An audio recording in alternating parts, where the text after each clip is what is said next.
Bismillahirrahmanirrahim. Alhamdulillahirabbil alamin wal 'aqibatu lil muttaqin wa la 'udwana illa 'alal zalimin.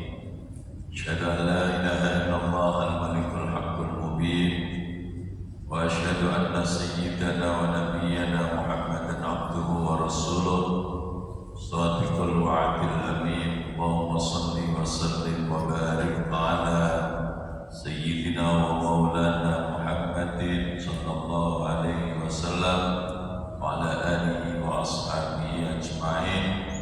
Qul subhanaka la ilma lana illa ma 'allamtana innaka antal alimul hakim wa tub 'alaina innaka antat tawwabur rahim. Wa la hawla wa la quwwata illa billahil aliyyil 'azim. Amma ba'd. Para bapak, para ibu, jamaah sholat maghrib Masjid Nurul Islam yang dirahmati oleh Allah Subhanahu wa Ta'ala.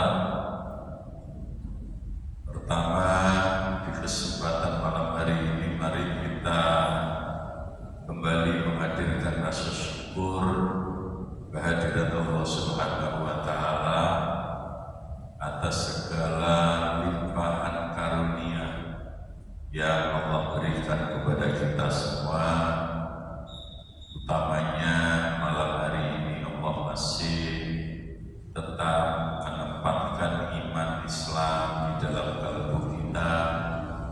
Allah masih berikan anugerah kesehatan kepada kita, zahiran wa batinan, sekaligus Allah berikan kesempatan kepada kita untuk bisa berjumpa kembali dengan salah satu bulan mulia, yakni bulan Rajab.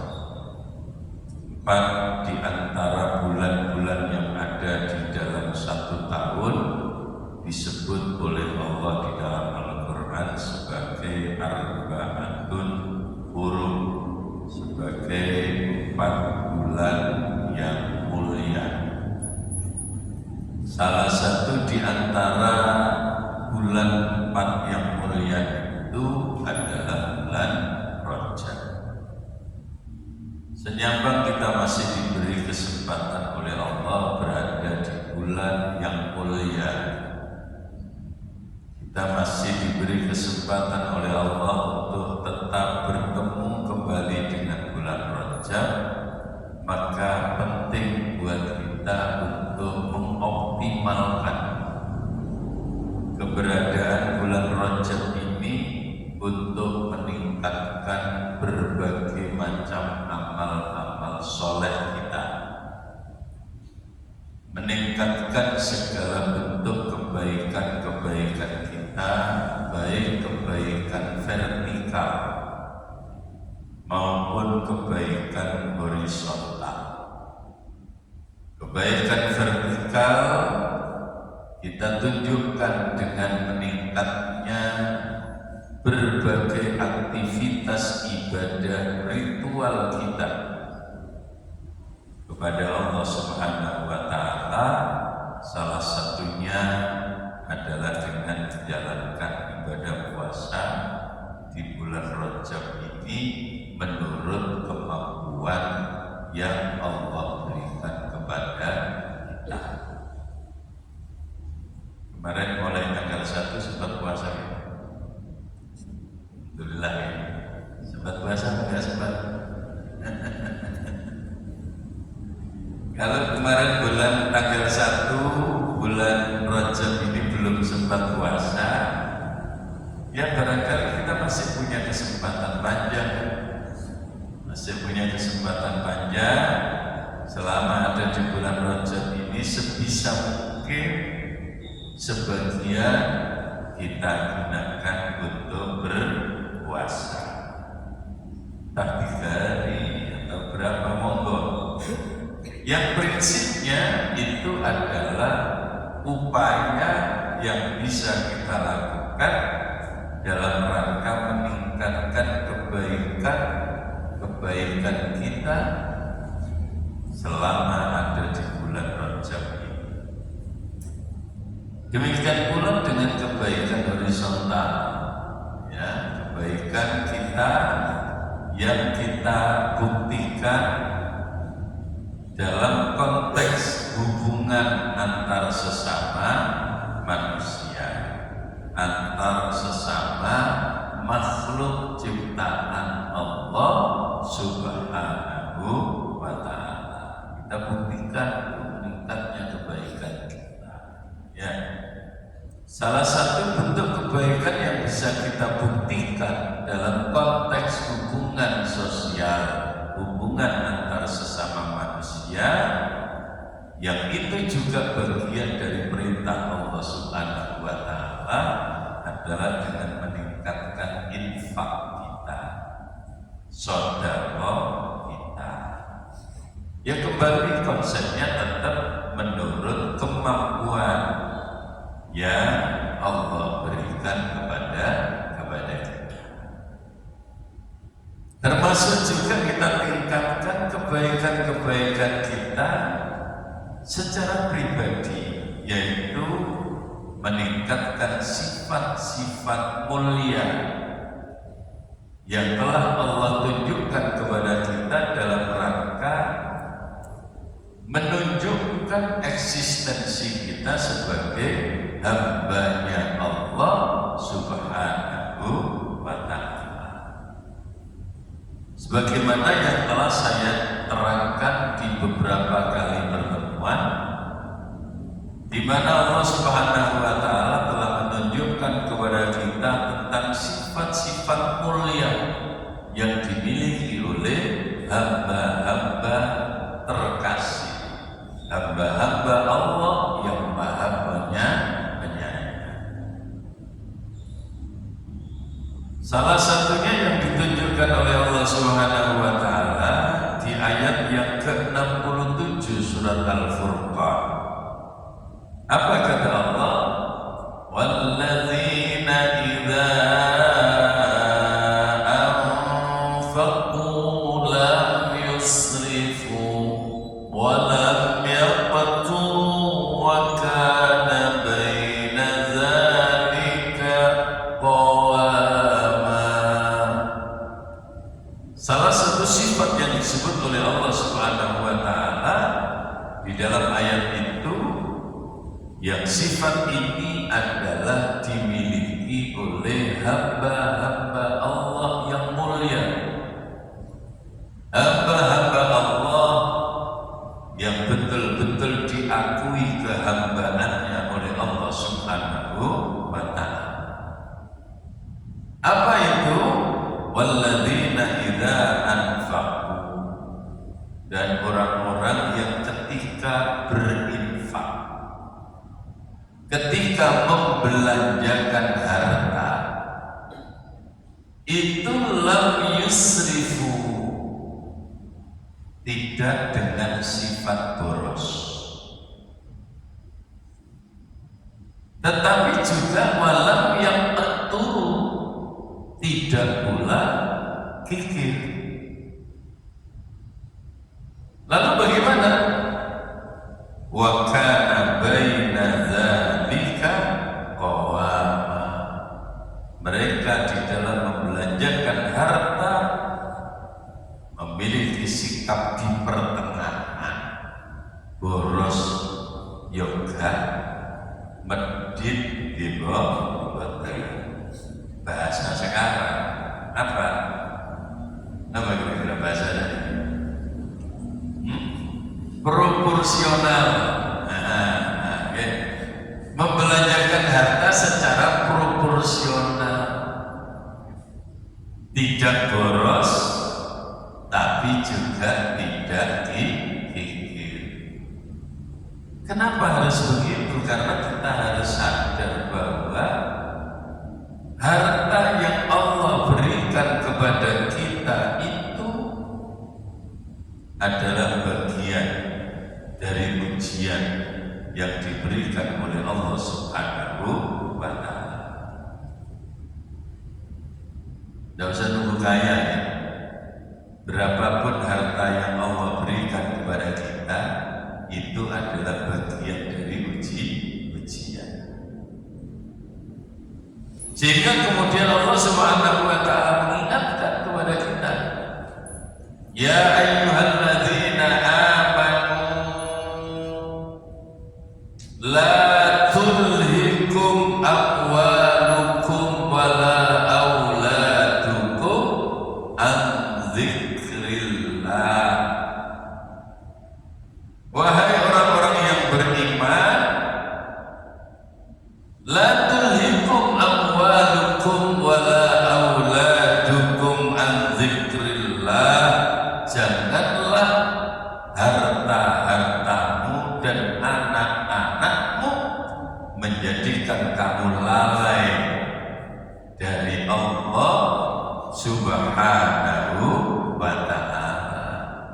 Jangan sampai kamu lalai dari mengingat kepada Allah Subhanahu wa ta'ala.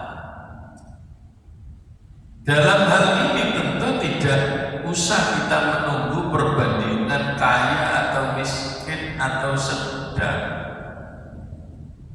Wong sugih gara-gara ribut karo dunyane yo iso lali nang Gusti Allah. Wong melarat krana ribut kepingin ndang oleh dunya yo iso dadekno lali nang Gusti Allah. Sehingga dalam hal ujian yang berupa harta itu bisa saja terjadi di kehidupan orang-orang kaya, tetapi juga bisa terjadi di kehidupan orang-orang miskin. Karena melarat, akhirnya pikirannya kepingin, ya Allah caranya ndak boleh duit, nanti lali. Gitu. Lali untuk mengingat Allah, lupa untuk mengingat Allah, lupa terhadap hukum-hukum yang telah digariskan oleh Allah Subhanahu wa ta'ala, lalu menghalalkan segala cara, sing penting piye carane iso dandan oleh duit. Ini banyak. Sementara orang yang kaya yang sudah jelas-jelas memegang harta dalam jumlah yang banyak, bisa saja dengan harta yang banyak itu dia juga lalai dari mengingat Allah Subhanahu wa ta'ala. Sehingga ketika harta itu menyebabkan kita lalai, harta itu menyebabkan kita lupa dari Allah Subhanahu wa ta'ala, lupa dari mengingat Allah Subhanahu wa ta'ala, maka ia kemudian menjadi salah satu faktor penyebab celakanya kita di kehidupan, terutama di kehidupan akhirat. Sehingga kita kan masih ingat betul kan bagaimana Allah mengingatkan kita di dalam surat At-Takatsur, Alhaakumut takatsur hatta zurtumul maqabir. Kalau orang itu sudah lalai akibat mengumpulkan harta, akibat menumpuk harta, atau akibat sibuk untuk mencari harta, sehingga dia lalai, sehingga dia lupa, sehingga dia terlena. Sampai kapan? Hatta zurtumul maqabir. Begitu mlebu kuburan, ya selera. Kalau kita mengingat hal-hal yang semacam itu, rasanya kita memang harus hati-hati. Kita memang harus waspada. Bahwa apapun yang ada, keadaan apapun yang menimpa kita di kehidupan kita saat ini, pada dasarnya adalah bagian dari ujian yang Allah berikan kepada kita, yang harus kita sikapi dengan hati-hati dan waspada. Jangan sampai kita kemudian terlena dengan semua yang ada di kehidupan ini, sampai akhirnya kita lalai dari mengingat Allah Subhanahu wa ta'ala.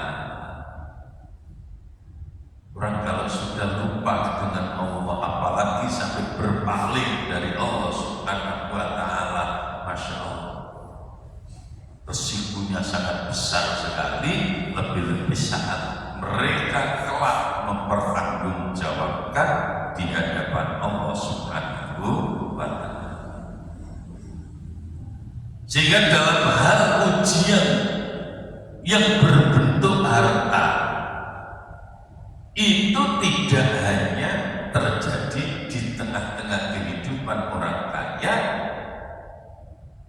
dan juga tidak hanya terjadi di tengah-tengah kehidupan orang miskin, siapapun bisa. Nah, terhadap orang-orang yang kaya, boleh jadi Allah kemudian menguji mereka dengan kekayaannya itu. Lalu kita melihat ada orang kaya itu yang dengan kekayaannya mereka senang berfoya-foya. Ya, dengan kekayaannya mereka senang berfoya-foya, menghambur-hamburkan harta. Karena wis rumangsa duwite akeh gowo meneh kanggo seneng. Gitu. Masya Allah, kita tidak usah menyebut contoh karena kita semua sudah pada tahu bagaimana kehidupan manusia di akhir zaman seperti sekarang ini. Sing digrojok dunia sapirang-pirang kadang lupa bahwa itu adalah ujian, lalu dia gunakan untuk foya-foya, menghambur-hamburkan harta, nuruti kesenengane syahwat, nuruti kesenengane hawa nafsu. Ya. Tapi ada juga sebagian orang-orang kaya itu justru kemudian kita melihat mereka itu menjadi orang kaya yang kikir, mewedhi, ya, sehingga mereka tidak lagi peduli dengan hak-haknya Allah, tidak peduli pula dengan hak-hak manusia dalam harta yang dimilikinya. Sehingga ketika harus mengeluarkan zakat, hitung wirid, gitu.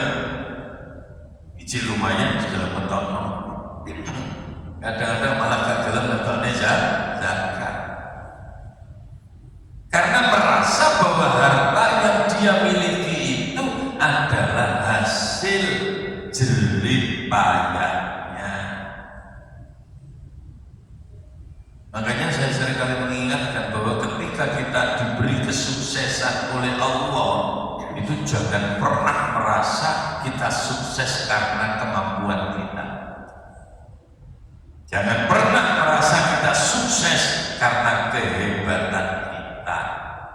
Tapi kita sukses, kita berhasil, itu adalah semata-mata anugerah dari Allah Subhanahu wa Ta'ala.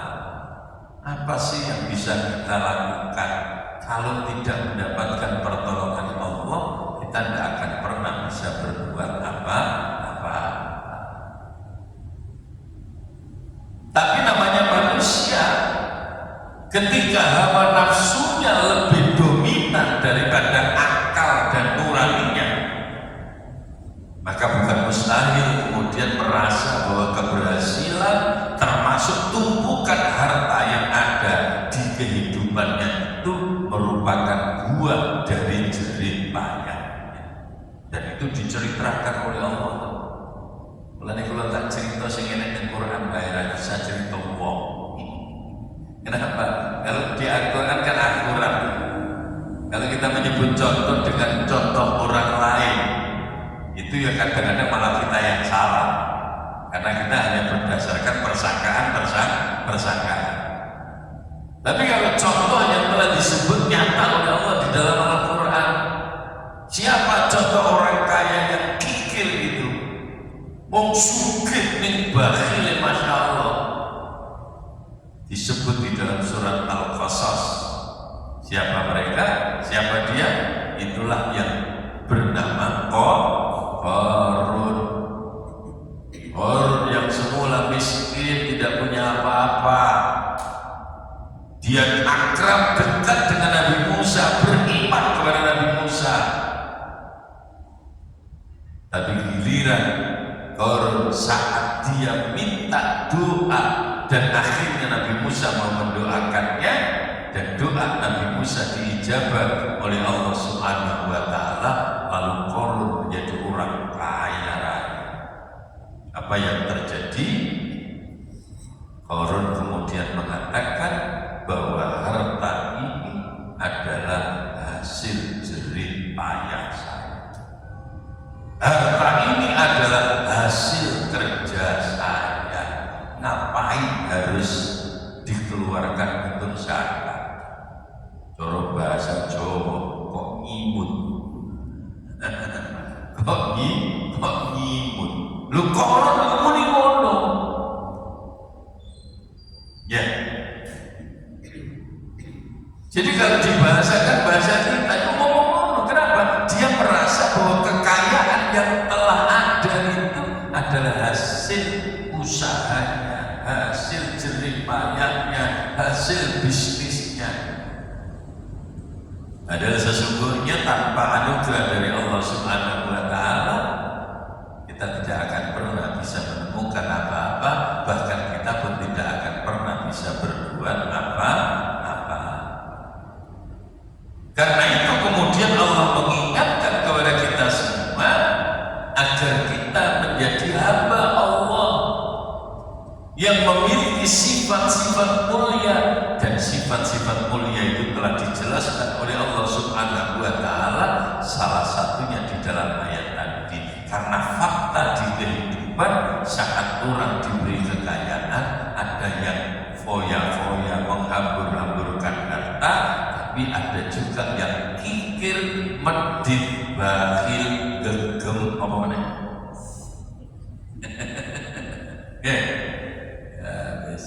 Seperti itu. Maka orang-orang yang disebut oleh Allah sebagai ibadur rahman itu adalah orang-orang yang ketika menginfakkan, membelanjakan harta itu lam yusrifu wa lam yaqtu, tidak boros tapi juga tidak gigih. Ya, menurut kebutuhan yang sesungguhnya. Segala sesuatu itu kalau kita lakukan menurut kebutuhan itu nyaman. Yang bikin kacau itu kalau segala sesuatu kita lakukan menurut kemauan. Beda? Beda loh, menurut kemauan dengan menurut kebutuhan. Beda? Oke. Kita sehari butuh makan berapa piring? Ya, sehari butuh makan berapa piring? Ya sampai mana nek sedina mangan piring telur, ya telung piring. Tapi kalau menuruti kemauan, pas giliran ono makan gratis, ibu, ya, padahal jadi wetek iki ora butuh wisan. Kenapa? Sak bungkus wis cukup. Tapi karena menuruti kemauan, gara-gara sego bungkusannya gratis, ya, pas waya Jumat barokah, pas waya Jumat barokah, wah mumpung gratis. Jadi tetapi wis gak luwe wisan. Cara bakso sama kok ya wis cukup wisan. Tapi karena gratis, kemauannya muncul, bukan kebutuhannya yang muncul. Nah, ini yang bahaya sekali ya. Makanya kalau kita melakukan apa-apa itu jangan nuruti kemauan, tapi kita harus melangkah menurut kebutuhan kita. Bahkan sesuatu yang baik sekalipun, saya sering bilang, sesuatu yang kelihatannya baik saja, nek nuruti kekarepan, itu ya masalah. Contohnya nopo? Contohnya ngeten. Api iki mana didelok sekilas api. Jenengan duwe masjid.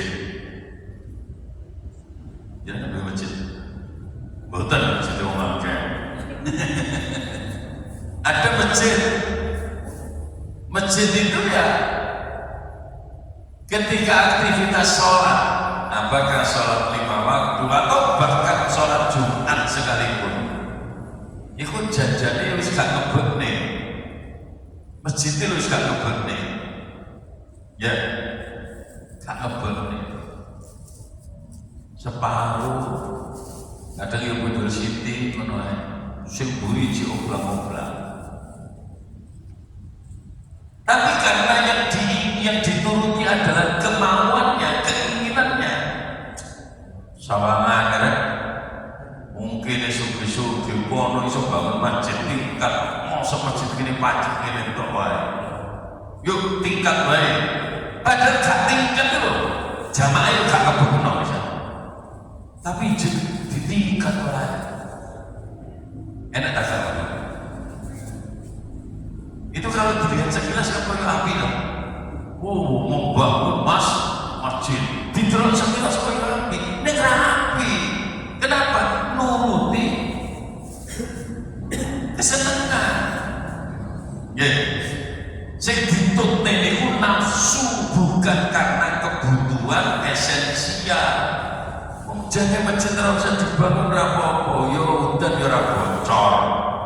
Wayang ketiga yo ora kepanasan, yo wis enek asine barang, yo dienggo jamaah Jumat yo ijin cukup, malah buri kono yo ijin ana sing kosong, lho kok malah ditingkat. Ngono iku yo ora pati apik. Walaupun sekilas kaya apik. Ya. Apalagi kalau kemudian begini loh. Gino, masjid Nurul Islam. Ketika Jumatan, misalnya kita ngomong yang paling banyak Jumatan. Jadi si jamaah yang jeruk ini baik, yo bogono pawane umpama nih ya. Tapi alhamdulillah kalau di sini di luar juga sudah penuh ya. Alhamdulillah. Di luar belum penuh.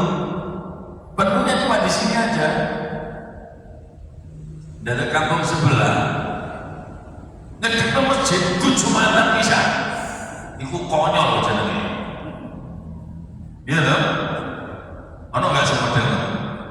Akeh. Ya.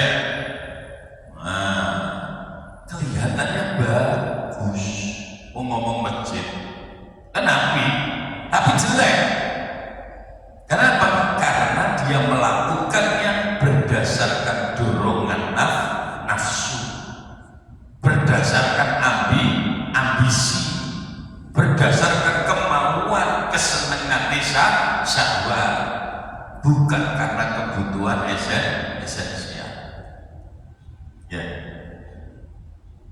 Tapi zaman akhir ini ya, zaman akhir ini ya, orang kemudian pada berlomba-lomba gagah-gagah ya, sebuah lomba-lomba gede-gedean, padahal jane panen butuh gede, cilik bayi cukup kok malah sih gede, wong siji bayi cukup kok malah loro bojo yo.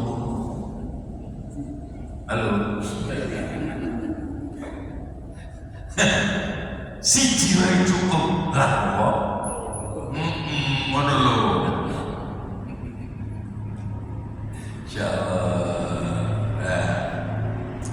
Jadi Allah Subhanahu wa taala dalam ini mengingatkan kita bahwa dalam hal harta itu kita harus sadar, ya, kita harus sadar.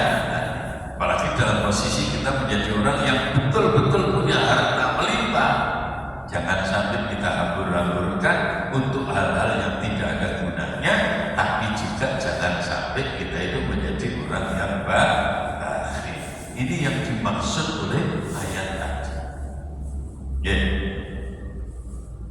Sehingga ketika kita melihat apa sih sebenarnya yang harus kita lakukan dengan harta yang kita miliki, ya proporsional. Wa atidal qurba haqqo, ya, terhadap orang-orang dekat kita, keluarga dekat kita, maka berikan apa yang menjadi hak mereka. Berikan apa yang menjadi hak mereka.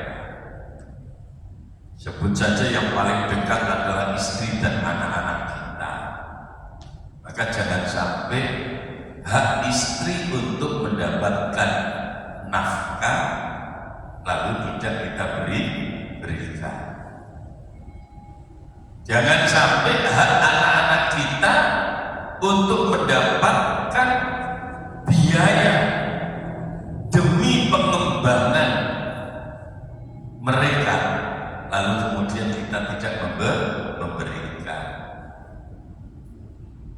Jadi kadang-kadang itu ada orang tua rokokannya nyetek sedina 3 tak kopong kira. Ya, insya Allah anaknya kan di sekolah. Ada kan? Bapak jendal, ya, ibu mejeng, anaknya kan di sekolah. Ono boleh eman biaya. Ada lagi yang disekolahkan tapi mau bayarin. Ono kuyoan. Mau aku yo perlu wong iki. Cuma kadang-kadang soalnya wong iki kadang kok. Ya.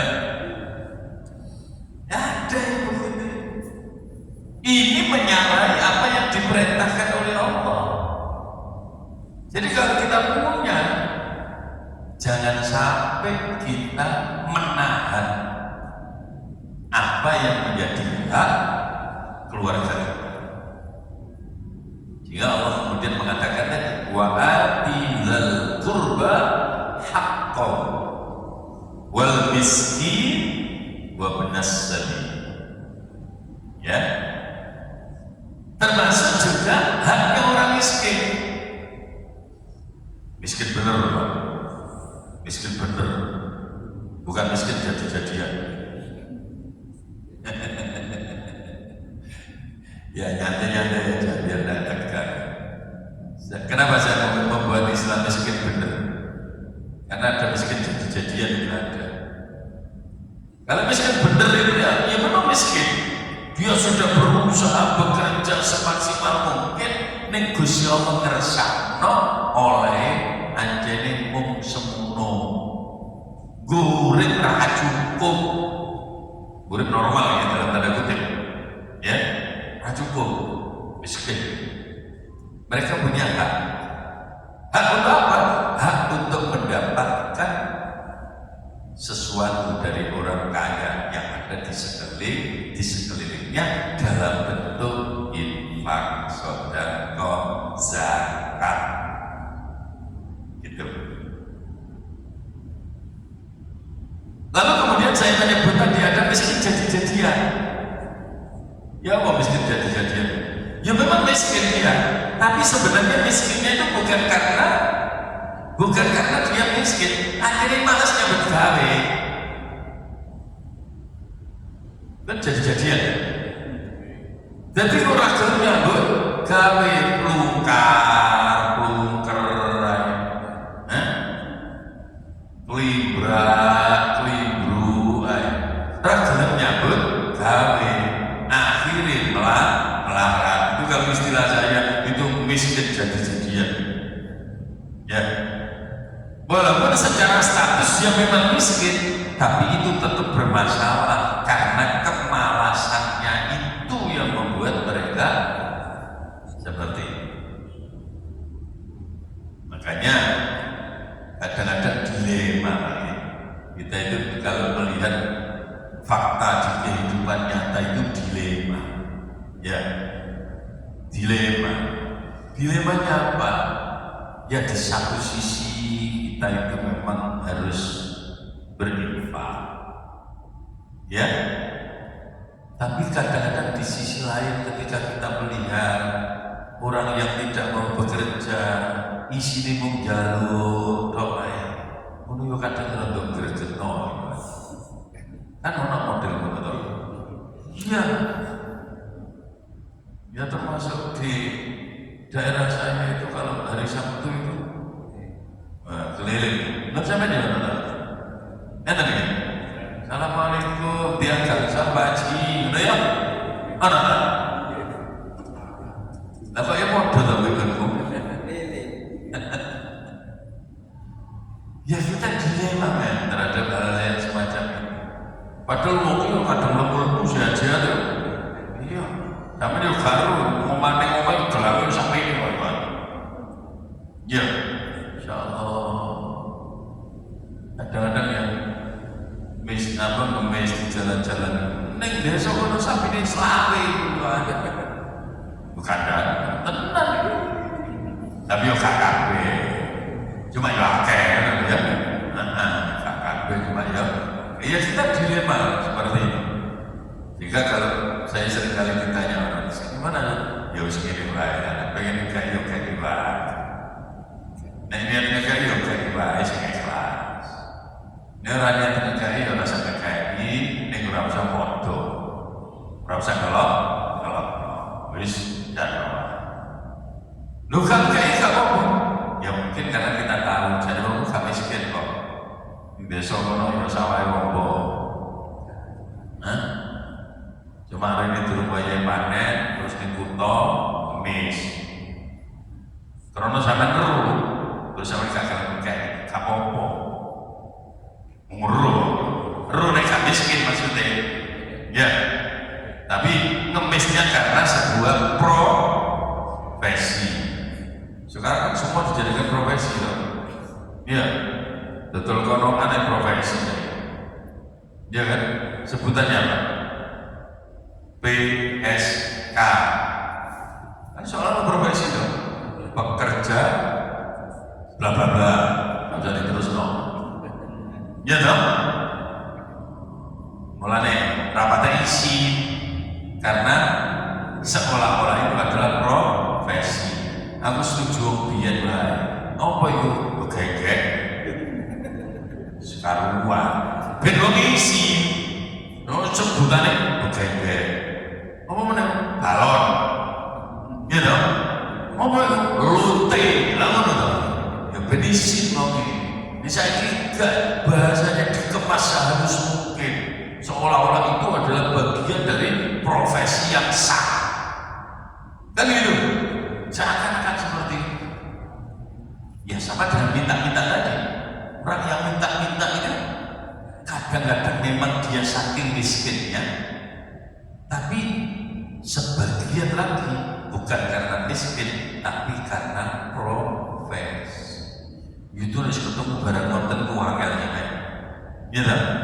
Ini yang saya katakan dilema tadi. Maka solusinya kalau terhadap hal-hal semacam itu tadi. Misalkan pengen kayak iya kayak baik sebagai kelas. Kira-kira sampai ngerti terus kak pengen kayak iya sudah usah dikayak, nggak usah dilokno, ya biasa pak, ya biasa pak. Jadi warna-warni kehidupan, sekolah hari, nggak usah kalah warna-warni kehidupan di sana ini orang no, ya. Memang kehidupan dunia itu kan dibuat warna-warni, dibuat warna-warni.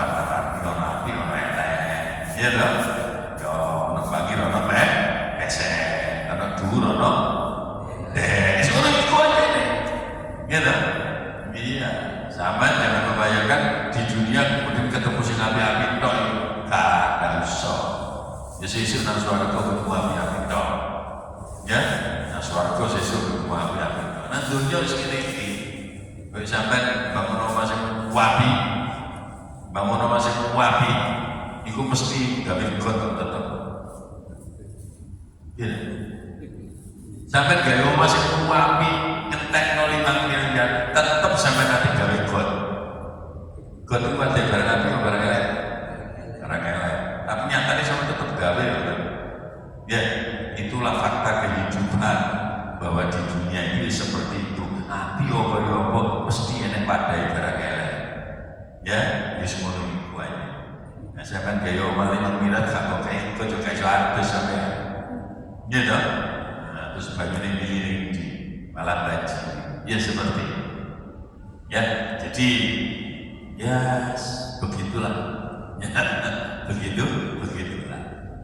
Maka yang paling penting adalah kita pegangi itu tadi, bahwa saat Allah memberikan harta kepada kita, sikapi harta itu secara proporsional. Wayai metu yo tokne, wayai durung metu yo ora usah ditokne.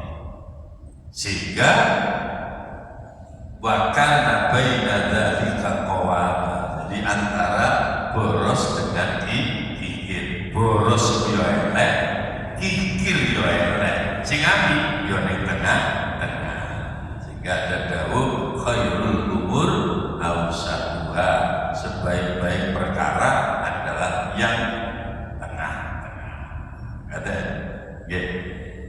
Nah, Bapak Ibu jamaah rahimakumullah, memang dalam hal kita berinfak, ya, dalam hal kita berinfak itu diakui atau tidak, Allah juga menceritakan di dalam Al-Quran bahwasanya setan itu selalu berusaha untuk mengganggu agar kita yang mau berinfak itu menjadi batal. Selalu seperti itu setan. Nah, nakal setan itu lagi dia ganggu kaya ngono iku ya kok sesuk ning akhirat dia ngomong waktu awake dhewe terus disalahno pangeran. Disalahno pangeran, kok gak gelem ibadah, kowe ora gelem infak. Terus sampean ales loh. Kula iki jane pengen infak Gusti, gara-gara setan ku napa bisi kula terus. Sak ngono ah. Ya. Setan iki jawab, ya ora salahku. Lah kok kowe kok nurut? Wis ora aku setan kok mbok turun. Gitu. Tibake awake dhewe akeh nurutin apa akeh gak nurutin. Mbok jawaban dhewe. Ya, ya seperti itu. Kita tahu semua bahwa setan itu salah satu kiprah yang nyata dari setan. Mereka berusaha menggoda kita, membujuk kita, ya kan? Berusaha untuk terus mengganggu kita agar kita yang punya keinginan untuk melakukan kebaikan itu tidak lagi melakukan kebaikan. Ya. Lalu kemudian pola yang dibangun oleh setan itu ketika mengganggu kita dalam hal infak, napa? Dibeden-beden kan setan. Asy-syaitanu ya'idukumul faqra. Setan itu beden-bedeni ning awake dhewe, dibeden-bedeni kelawan kefakiran. Sulaiman Roman nek dunya kiri kon. Ya kan? Cuma balai setan itu nek kapan bisi, kadang kau udah bisi, gak ada bisi. Akhirnya kita sendiri yang ragu. Lah seperti itu ya. Jadi asy-syaitanu ya'idukumul faqra wa ya'murukum bil fahsya. Jadi setan itu selalu menakut-nakuti kepada kita dengan kefakiran. Diudah-udahnya melarang. Setelah itu apa lagi? Setan itu mengganggu kita dengan menyuruh kita melakukan perbuatan-perbuatan keji. Ya, ini yang harus kita waspada. Ya, harus kita waspadai agar kita semuanya bisa selamat dari gangguan-gangguan dan godaan-godaan setan serta tipuan-tipuannya, dengan terus-menerus mohon perlindungan kepada Allah Subhanahu wa Ta'ala. Kita sering-sering baca ta'awudz ya toh, supaya kita dilindungi oleh Allah dari godaan setan yang tertentu.